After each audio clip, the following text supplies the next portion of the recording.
Ar blamañ e anterkantvloa kant ar bobl hag e kreiz miz ebrel e vo ur gwell bras bapondi.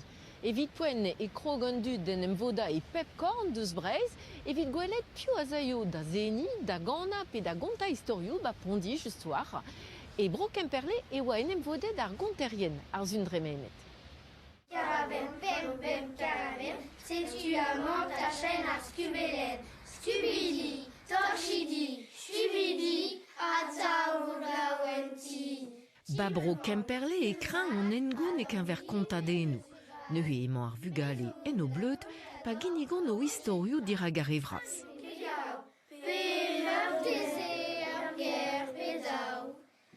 Chilaouit, agriklefort, kontaden a labous aour.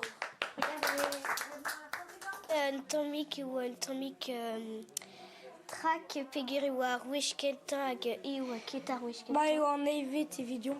Hag me war wishkentan. Donc e oa un tammig... Ur gwastel braz oa.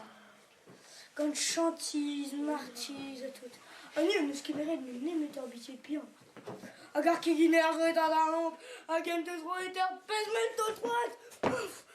Hag ni, on peruet amañ, evit kontant an istor deoc'h. Ya petra blijdor baz a fe de konta istorioù neuze.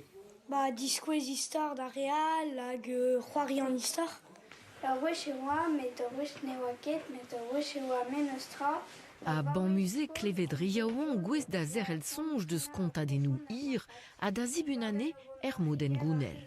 A c'hole o vant an dour o vant an tan o vant... Ne kereziez da zeski istorioù mouse?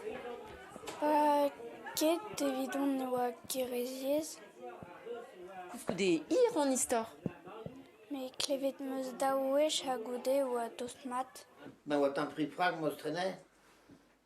Barner e bet, ne kesperet ar gonterien ken striva, evit reiñ d'an dud ken derel da gonta e bet chinchet reolennoù kan ar bobl. Ireon ne vo ket un den vo trer, pe un den vo an diouian, hag a speredal a zo kregi bremañ gant ar gonterien bak an ar bobl, rein ar goj da pepain a zo prej de gonto un rabenak. An olre a felde a c'hell o mont da gonta istorioù bapondi da c'hwezek a vizebrel neuze e kerzh gwell braz anterkantvloaz kan ar bobl.